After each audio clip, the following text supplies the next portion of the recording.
Sup, welcome back. Now that baseline is pretty tasty, if I do say so myself. I am Dirty Master General, Dirty Slam Master. I think that's about it.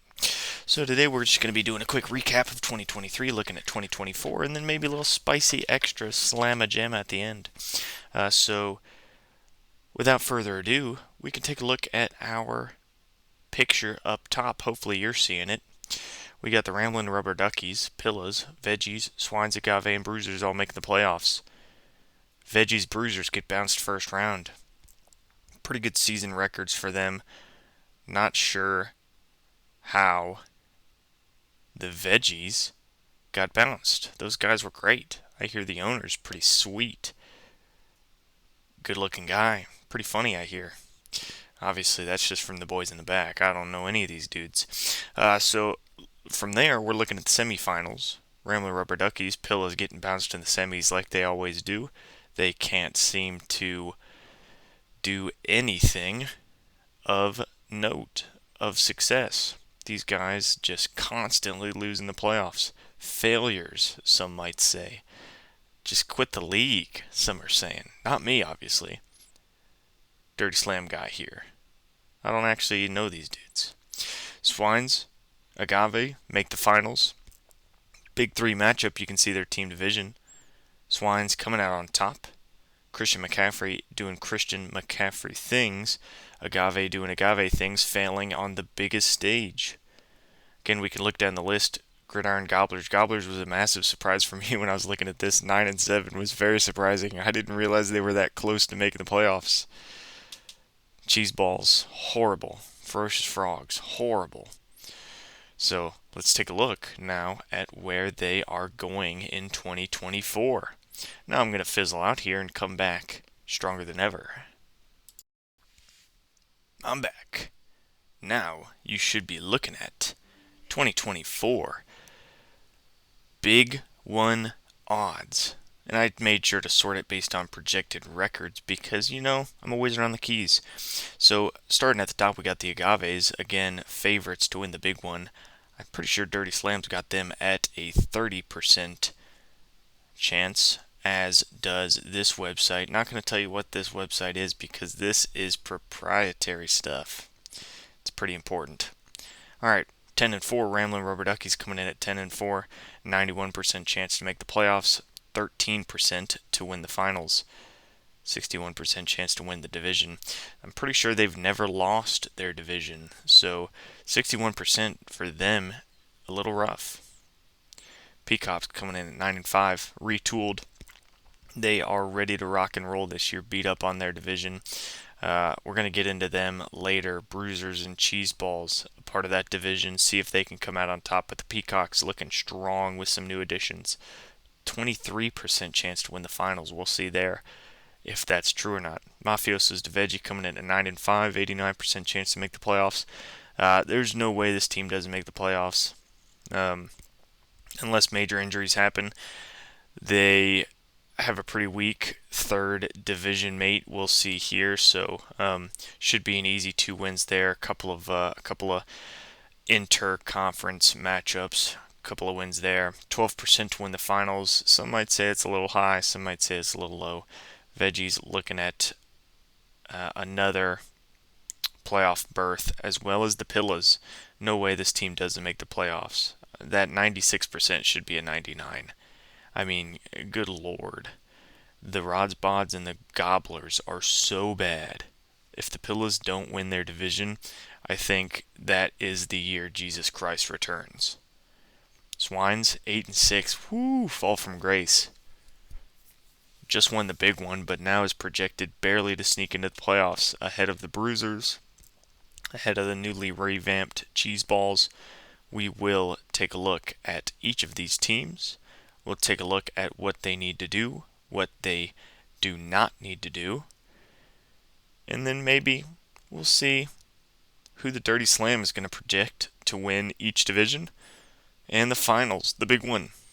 So again, this is a voice narration, so I got to close this puppy down, and I'll come back with an actual screen recording, and we can fly around Sleeper, check out some of these teams. How's that sound? Big nuts.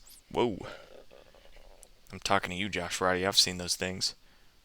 Alright, I'll be back in a second. Alright, I'm back, and now we're going to be looking at some off-season suggested moves for each of these teams. I'm going to start at the bottom, the Weenie Wolves of the 2.5 Commissioners projected record at 3-11. I mean, look at this team. This is awful. Starting running backs Trey Benson and Brandon Robinson. Both of these players are backups. Their second wide receiver, Xavier Worthy, backup. Hunter Henry, I've never even heard of that guy. Keon Coleman, I'm hearing the Buffalo Bills don't even like him. Scrolling down, we got some decent bench players. I don't know who Jay McClellan is. He's not good enough to have a picture. Cam Akers. Ooh, boy, oh boy, that guy's career's done. I mean, just look at this team. This is pitiful. I don't even know who E-All is. Eeyore? 1 first-round picks. Yikes. If I'm the Wolves, if I see Trey Benson or Brian Robinson does any good, selling them. Give me the highest pick I can. George Pickens, good lord, I know the Wolves might like this guy, but if he balls out like he's supposed to, sell him. Every player on this team up for grabs. Get picks. Because this team is bad. Bad. I can't imagine they win more than 3 games. I'm pretty sure the Dirty Slam has them at 2.5. So that's a tough line. Because only 2 or 3 teams ever in the history of the Dirty Slam, DGFL rather, have ever had sub 3-win seasons. So that'll be tough here. Wolves looking awful. Next up on the rankings, we have the Gridiron Gobblers coming in at a projected 4-10. A little bit better. Jordan Love is very good, just like CJ Stroud, I'd say, pretty equally ranked. Amari Cooper much better than George Pickens. Terry McLaurin much better than Xavier Worthy. TJ Hawkinson much better than that bum they got at tight end over there in the Wolves camp. These running backs, though, good lord. Backup running back, probably. Backup running back. I don't know. Gus Edwards in Los Angeles now. Maybe he's a starter. I don't know anything. Calvin Ridley's supposed to be good in Tennessee. That's where they all go to die. Just now realizing he's got both Tennessee wide receivers. Geez, the Gobblers. I know this guy's been trying to make trades, though. I know this guy's trying to make trades. I mean, to be honest, what kind of picks does he have? 1 first next year? A couple of rookies this year. Devontae Walker, Roman Wilson. You know, if I'm the Gobblers, whose first is it? Is it his? Yeah, it's his first. He's probably going to want to tank. Oops. If I'm the Gobblers, I'm selling these running backs the moment they do anything good. Amari Cooper's going to be going off. I'm trying to sell Amari Cooper to somebody like the Cheese Balls or the Bruisers. I know they're trying to bust into the playoffs. I mean, these are just all old wide receivers, though. Nobody's going to want them. But first thing I'm doing, if I'm the Gobblers, is I'm seeing if I can make the playoffs. Some of these dudes are good. Terry McLaurin could get an upgrade at QB. Calvin Ridley. These could all be 3 top 15 wide receivers. Hawkinson, obviously, top 3 tight end. Jordan Love could be a top 3 QB. If I'm the Gobblers, I might just wait a couple weeks, see how many wins I got. Because I could make the playoffs. And if you make the playoffs, everybody knows it's just luck from there. So if I'm the Gobblers, I don't know. This is a rough situation because nobody wants my players. And I don't really ever offer trades is what the Gobblers don't really do. They're just kind of sitting back. Don't really care about the league, some might say. Honestly, Rhino, if you are listening, put something in the chat and I'll know if you're not listening. This guy, not committed. Could bite me in the butt. Ferocious Frogs next. This team's pretty awful. 4-10 projected win total, just like the Gobblers. I mean, these running backs are the most abysmal running backs I've ever seen, but his wide receiver room is objectively sick. Marvin Harrison, Odunze, I don't know how to say it. Brian Thomas Jr. We got somebody else down here I saw was pretty good. Let's find him. He's down here somewhere. Oh yeah, Jalen Polk, Xavier Legette, Ladd McConkey, Pearsall. I mean, this guy's got 4 first-round wide receivers, 3 second-rounders on his team. His wide receiver room could end up being the best in the league, could end up just being a bunch of busts, but those running backs are atrocious. And then his picks, he's got 1 first, a couple of seconds. So if I'm the Frogs, honestly might trade tight end away for running back, because this team could end up being decent enough to play in that division. No, I mean, empty flex position, just sell the running backs, sell the tight ends, anybody who's any good. Good lord, I don't know how to rebuild. It's not my strong suit. I like to win. Frogs, I don't know. Sit pretty. You got a pretty good squad. They'll develop and be good eventually. We got Rods Bods. Let's find those suckers. 4-10 projected roster. I mean, this team is good. They just need some extra firepower, right? Jalen Hurts, Puka, Tank Dell. Good lord, that's a good trio. Dobbins, I don't think that guy's ever playing again. Jaleel McLaughlin. I don't want anybody on my team whose last name is McLaughlin. Laugh is his last name, because I'm laughing at how atrocious he is. More like it. We're looking. Dontayvion Wicks is supposed to become pretty good. Not sure if he's going to beat out the other couple of guys in that room. He's pretty great. Matt Harmon says he's great. So, I mean, he could be the truth. This bench, abysmal. Now I see why they're not going to win very many games. A couple of really good rookies, rather. McCarthy and Lloyd. I don't know who this guy is. But then those firsts. 4 firsts. Rods Bods are looking phenomenal for the future. If I could say one word of advice on a move they should make, 4 first-round picks. I'm not a big believer in the shotgun approach. I might try and, once I figure out who's going to be the worst in the league, I might try and package those to get up a little higher if I'm not going to be the worst. Other than that, there's no way you're going to make the playoffs. So, you're set up for the future, right?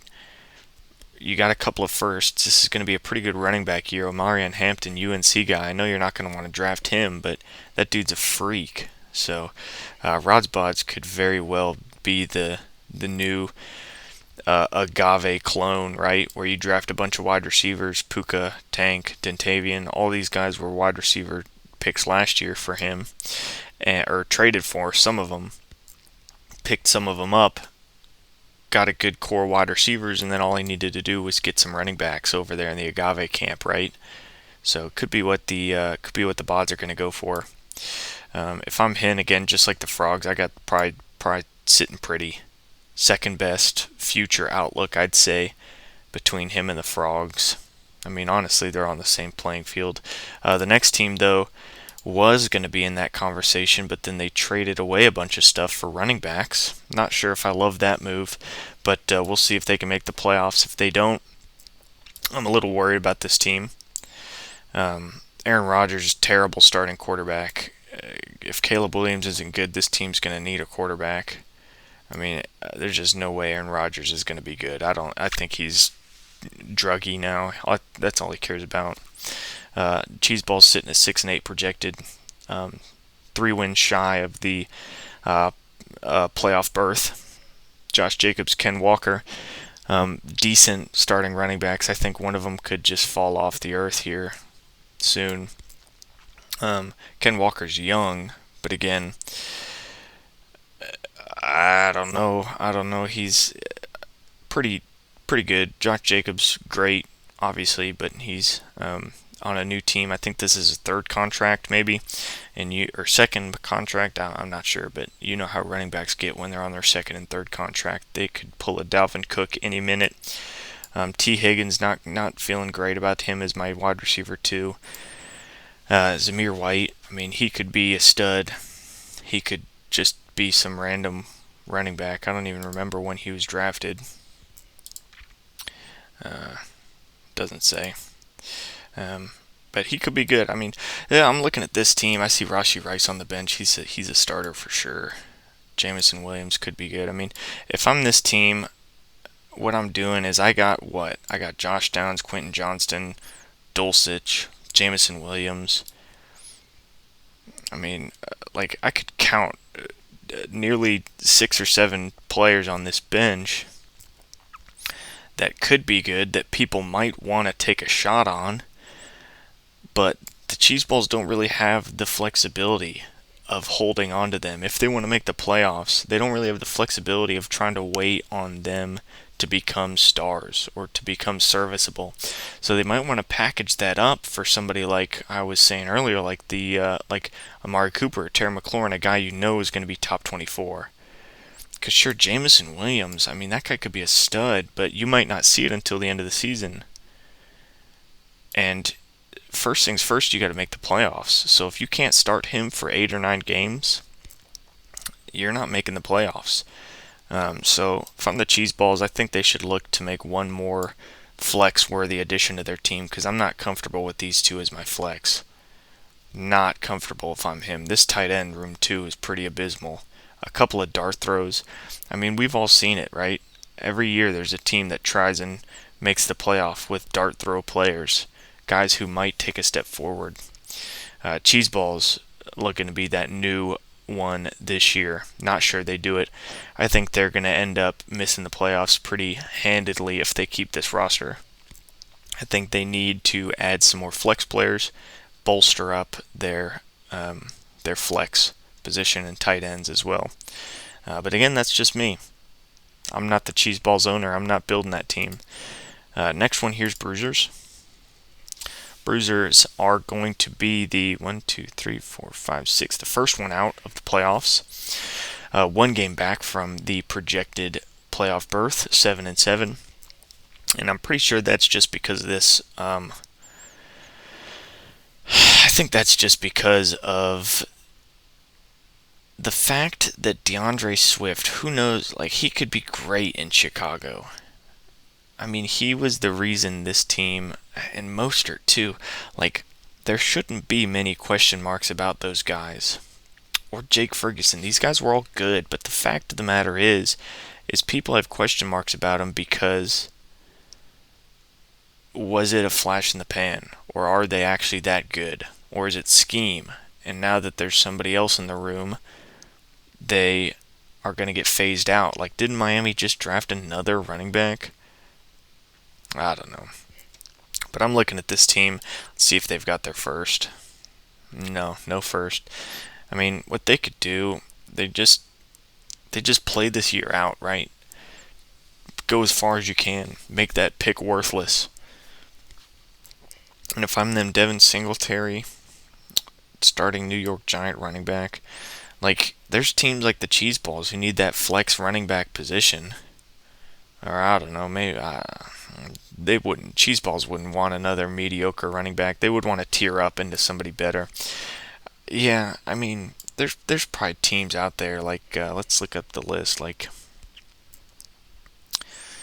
I don't know, Pillows are probably gonna face a couple injuries. Kyron Williams sucks. Peacocks, I don't know. We'll look at that roster upcoming. But I mean, if I'm the Bruisers kind of feel like the inverse of the Frogs and the Bods, right? Where the Frogs and the Bods suck, they're not going to do good. But you just sit on that team and feel good about your future. I feel like the Bruisers are the other way around, right? You're pretty good, you're really good, but not really a lot of moves I would suggest, because if you make the playoffs, right? Tyreek Hill, Mike Evans, these guys are like known to drop 40-point games sometimes. You make the playoffs, you could be in the big one again instantly with a couple of big performances. So I think the Bruisers are set up. I think that cusp position, 7-7, 8-6, I think both of those could be landing spots for them. But then a sneaky run to the big one could be imminent. So not great advice there, Bruisers, but I mean, I don't know. It's really a rough spot to be in, to be honest. You just play. I mean, if you really wanted to retool, you could drop Tyreek Hill down for a wide receiver plus, like if somebody was willing to do, like, I Ayuk, T. Higgins, Chris Olave, or I don't know, like Drake London, or a bunch of those guys that are all around like wide receiver 12 to 20. See if you could get one of those guys and then have them add a little onto it if you wanted to tear down Tyreek and get something for the future.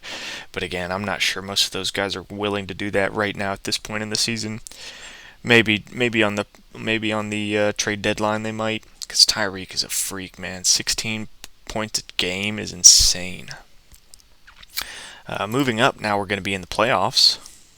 Swines projected playoff berth at 8-6, and they need a quarterback. That's all they need, right? Trevor Lawrence 16 points a game, Tua 16 points a game. I mean, I'm looking at this team, and it's really just a quarterback away. I mean, their flex spot. I'm looking at their flex spot too. Whoops. Their flex spot. They've got Cole Kmet. Is there somebody down there they're hiding from us? Chuba Hubbard could be good this year.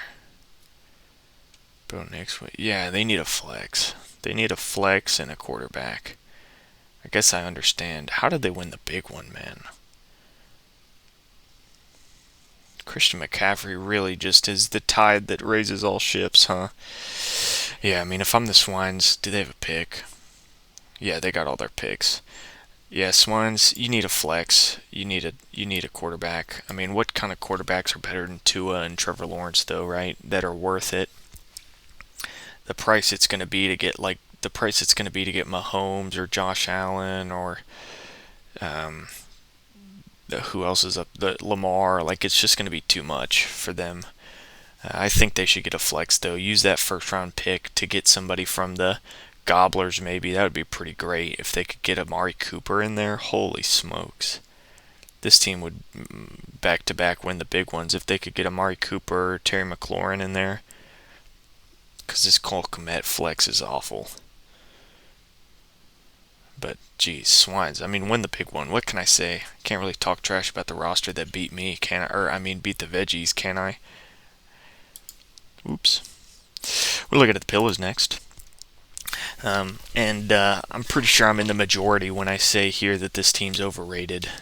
I just think it's too good to be true. Kyron Williams repeating what happened last year. Rams always are a revolving door at running back. I think Saquon Barkley, I mean, his measurables, Kyron Williams' measurables are basically mine.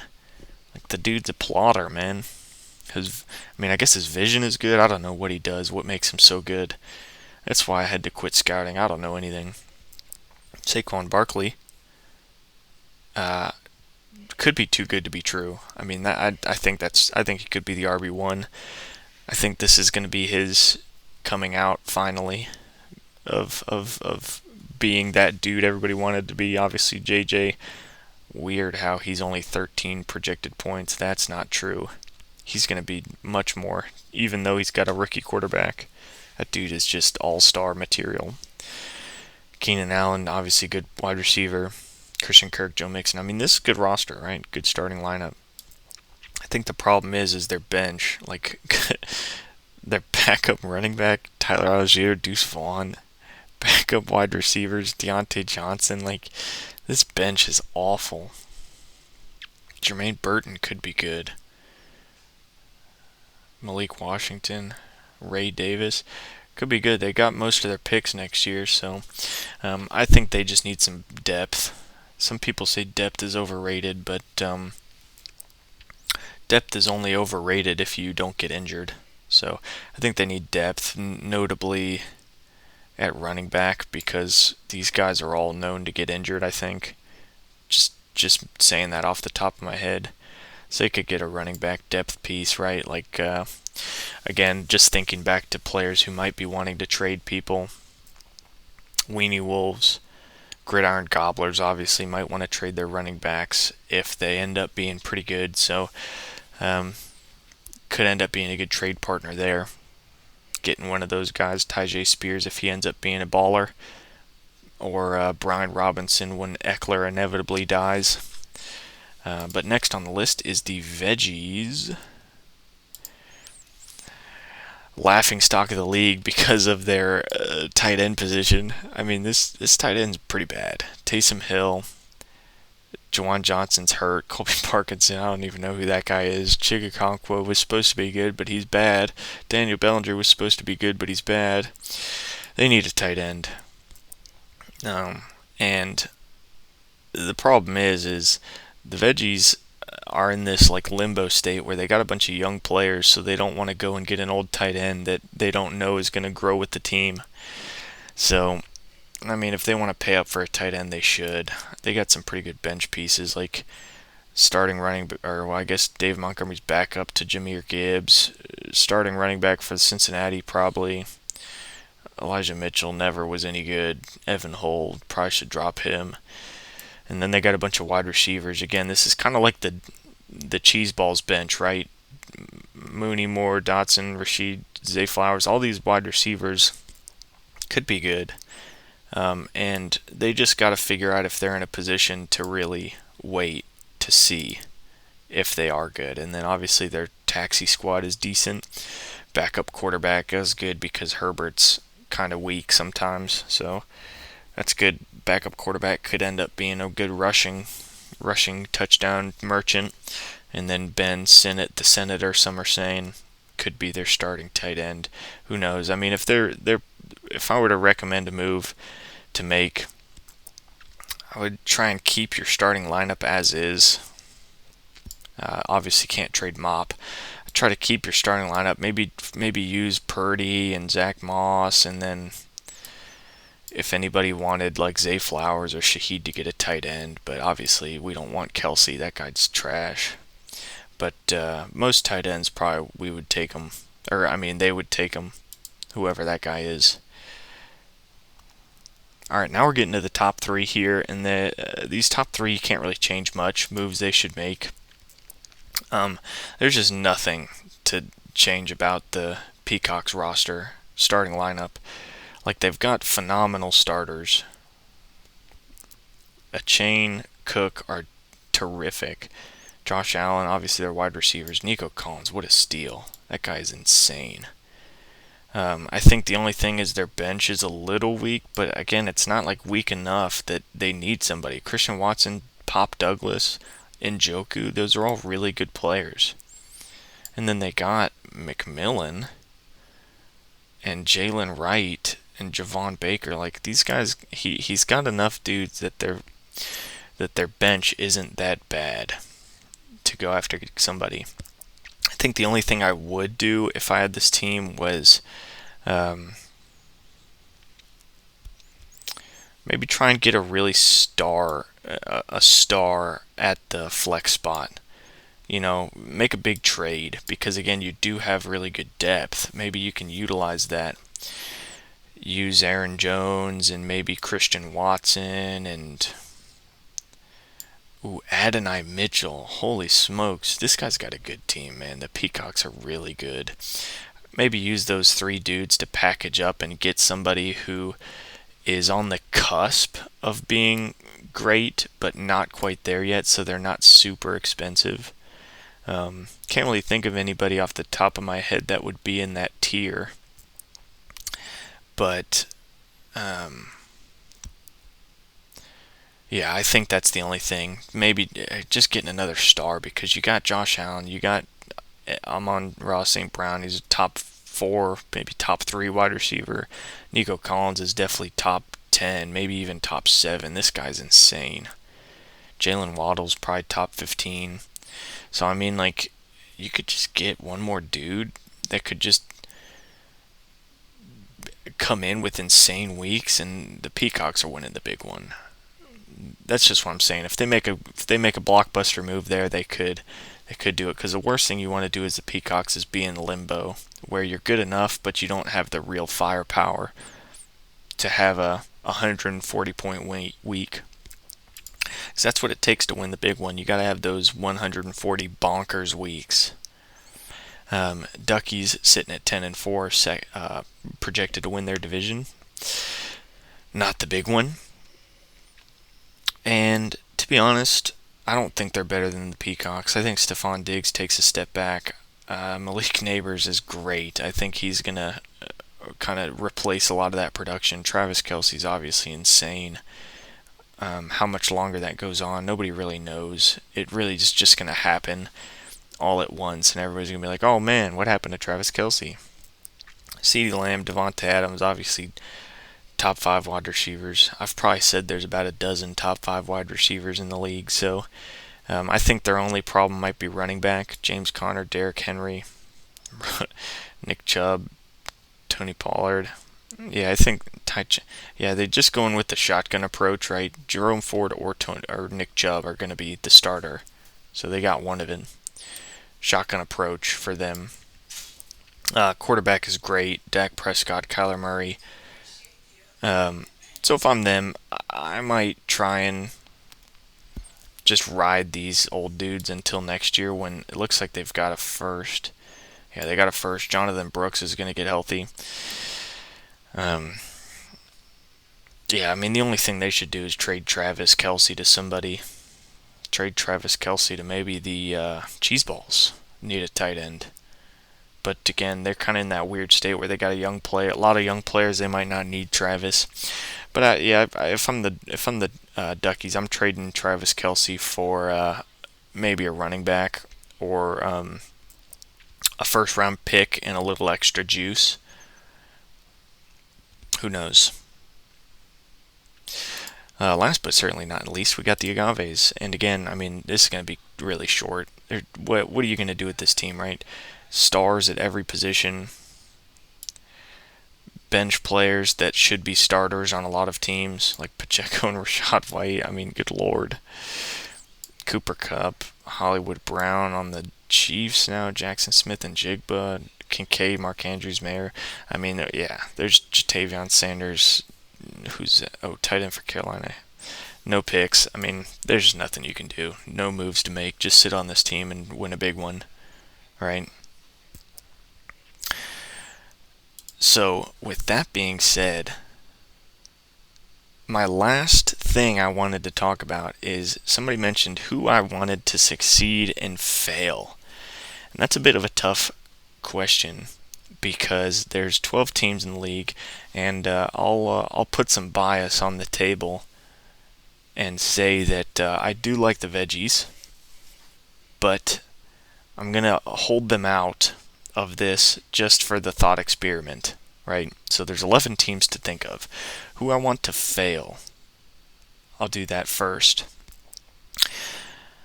Who I want to fail is the Swines. I don't want the Swines to win a back-to-back big one, and I don't want this roster to win a big one. I mean, look at this. It's basically 4 good players and then a bunch of mediocre guys. Like, if this roster can win you a big one, what does that say about the big one, right? Maybe it's just a little one after all. We got to find the big one somewhere out there. Because when you think about it, this team is really just CMC, ETN, DJ Moore, Devonta Smith. That's it. I mean, DK Metcalf is fine, but like, 2022, what did he finish as? 16? Yeah, 16's good. I don't know. I just see this team, and I just think it's way too over top heavy. And I don't like when a good top heavy team wins. I like when a real underdog comes in and sweeps it out from the bourgeoisie. A real proletariat guy, some might say. But Swines, I want you to fail. I'm sorry, man. But I can't have you win another big one. Just can't. I'm going to do another team to fail. I'll do 2 and 2. 2 teams to fail. I'll do one of the top heavy team, or one of the big one teams, and then one of the rebuilding teams. And the team I want to fail from the rebuilders is actually the Cheeseballs. And this is mainly because I didn't like these running back trades, man. Why? You didn't need to do that. Like, you could have had insane roster with like Malik Neighbors and somebody else. I don't remember exactly. I don't remember how you got Josh Jacobs. But geez, man, you could add an insane amount of rookies. Let's see if I can find the trade. No, it doesn't show it in here. Oh, here it is, down here. Yeah, I mean, a first and a second. That's good value. I mean, I don't know. Cheese Balls, sorry, man. I don't think you're going to succeed. It's not that I want you to fail. Maybe this is more so of who I think is going to fail. Who do I want and who do I think? I think this team's not going to be great, to be honest. I don't think your flexes are good. I think Olave as your wide receiver 1 is a recipe for disaster. Sorry, Cheese Balls. But you do not get the Dirty Slam sign of approval. All right, now of the other back to the good teams. Who do I want to succeed? And I know I'm going to get a lot of hate for this, but the Agave. Really want the Agave to succeed. I mean, I just look at this team and I say this is exactly what a big one winning team should look like. 2 top 5 running backs, arguably 2 top 15 wide receivers. Like, I think the Agave should succeed. I think they will succeed. I think a big one is imminent for them. And I think they deserve it after 5 long years of just getting ripped in the chat for being failures, for not winning the big one. So ironically, I do want the Agave to succeed. Dirty Slam is going to get major hate from the chat on that one. And then lastly, who I want to succeed from the rebuilders. I was going to say the Gobblers, but they haven't really done anything to warrant my support. They just kind of have the same roster. I mean, with a couple of trades, but somebody who's been moving a lot is the Bods. I really want the Bods to succeed on this rebuild because, like, they've got the bones. They just got to get some meat on there, right? Puka, Tank, Dentavian, Jalen Hurts. We've already gone over this. They've got the bones of a team that could be a baller. They just really got to put some extra trades in there. They can't get too aggressive. They've got 4. Their first is going to be lottery. Weenie Wolves first is going to be lottery. And then 2 back half firsts. They could use those 2 back half firsts to get up and get a 3rd lottery pick. I mean, this team is on the doorstep of just taking the DGFL by storm. So, Rods Pods, Dirty Slam seal of approval. I want to see what you do. Keep operating over there in that other country. Not sure if I'm at liberty to say where you are, but go ahead, take the league by storm. We want you to have it. So those are 2 teams I want to succeed and fail. Maybe I'll add in 2 more teams that I could care less about this year. If I'm a contender, and the first is the Weenie Wolves. I mean, this team is just going to be doing nothing. They're probably going to make a couple transactions, a couple trades that don't impact anything in the league. So 2024 season for the Weenie Wolves is going to be pretty worthless. And then the other team, I think, is going to have a pretty worthless season. Not many people are going to care about them, is the Frogs. I don't think they're going to make many deals. I don't think they're going to win a lot of games. They're just going to sit there, suck, and let their good players become good. But that is that. Episode 2, Dirty Slam Podcast. I am your host and lead commander, orchestrator of the Dirty Slam. Boys in the back love him. DGFL managers want to be him. Dirty Donnie, the commander. I'm rambling. That's about all I got. See you next week.